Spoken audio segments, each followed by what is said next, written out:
Марио, главный герой серии игр, юркий, добродушный, жизнерадостный водопроводчик, дебютировал в 1981 году, стал неким символом Nintendo и даже удостоился фигурки в Голливудском восковом музее. История создания персонажа. После провала шутера ID Store Nintendo пребывала в поиске новых сюжетов, чтобы восполнить образовавшиеся убытки. Хироси Ямаути, президент компании-разработчика, обратился к Сигеру Миямото, японскому геймдизайнеру. Японский геймдизайнер трудился в Nintendo и уже продемонстрировал талант в создании неповторимых миров с секретными уровнями и интересными сюжетными линиями. Миямото решил сделать редизайн Rage Store с персонажами Jumpman, Прыгун, прототипа Марио. В 1981 году вышла аркада Donkey Kong. Изначально художник предполагал некую концепцию любовного треугольника, взяв за основу моряка Папая. Однако франшиза Папая отказала Nintendo в передаче прав. Поэтому было решено искать оригинальные пути.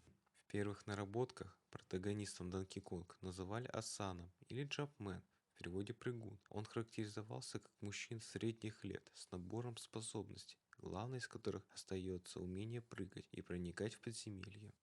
Дебютировав в качестве героя-платформера вселенной Водопроводчик, попробовался в разных жанрах – головоломки, файтинги, гонки, РПГ. Наибольшей популярностью пользуется Super Mario Bros. 1985 года, попавшая в Книгу рекордов Гиннесса в качестве самой продаваемой в истории. После успеха серии прыгун завоевал зрительскую любовь и стал символом Nintendo.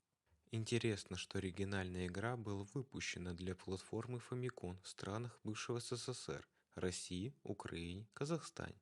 Пользователи познакомились с усатым водопроводчиком на аппаратном клоне Dendy.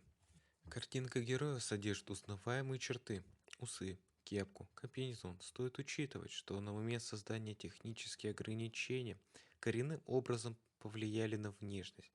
Так, из-за минимального количества пикселей и цветов Сигеру Миямото не имел возможности анимировать некоторые движения, в том числе мимику. Поэтому было решено нарисовать усы, которые ярко продемонстрировали национальную принадлежность протагониста. Он американец с итальянскими корнями. На голому юркому спасателю надели кепку, ведь прорисовка прически также технически была невозможна. Если в первых играх герой изображался на экране с помощью двухмерной компьютерной графики, то с течением времени компания-разработчик перешла к трехмерной модели, усовершенствовав внешность, сохранив при этом характерные особенности. Образ и биография Марио. Персонаж франшизы изображается как веселый, добрый, упрямый мужчина средних лет. Продюсеры Nintendo специально не наделили протагониста биографией с той целью, чтобы он оставался гибким и подходил для разных жанров игр. Поэтому символ компании отличается непроработанной историей. Он старается распространить в мире добро и даже в битвах подбадривает соперника комплиментами.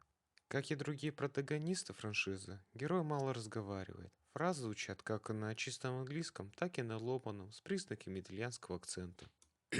Несмотря на положительную роль в сюжете, Марио иногда проявляет безрассудность и неосмотрительность. Причина тому – юный темперамент и неумение признавать собственных поражений. Ярким подтверждением этой черты характера становится сцена, где тот, поздравляя Луичи с победой в теннисе, якобы нечаянно наступает брату на ногу. Также в некоторых играх, где герой изображен малышом, он начинает плакать и закатывать истерику, если победа в турнире ускользает. Впрочем, еще в детстве будущий спасатель принцесс в комбинезоне проявлял лучшие качества – смелость и дружелюбие. К слову, Марио не во всех проектах выступал в профессии специалиста по водопроводным трубам. За свою биографию персонаж успел побывать плотником, строителем, художником, спортсменом, официантом и даже циркачом. Соответственно, у знаменитого прыгуна огромное количество костюмов. В классической игре основная задача прохождения – спасти пленную принцессу от ужасного Боузера, короля Кубы. Действие проходит в грибном королевстве, населенном вымышленными существами. На своем пути Марио встречает противников, грибов Кумба и черепах Купа. Чтобы ликвидировать угрозы, прыгает на них сверху. Последних может пугать и использовать в качестве метательного снаряжения в отношении других злодеев. Впрочем, столкнувшись с преградой, такая черепаха, прятавшаяся в панцире, нередко измеряет траекторию движения и поражает водопроводчика. Герою нельзя прыгать на дикобразов, спайни. Это приведет к уменьшению жизни. Такое правило касается и хищных растений, внезапно появляющихся из труб. С развитием игры противника становится больше, они начинают представлять повышенную угрозу.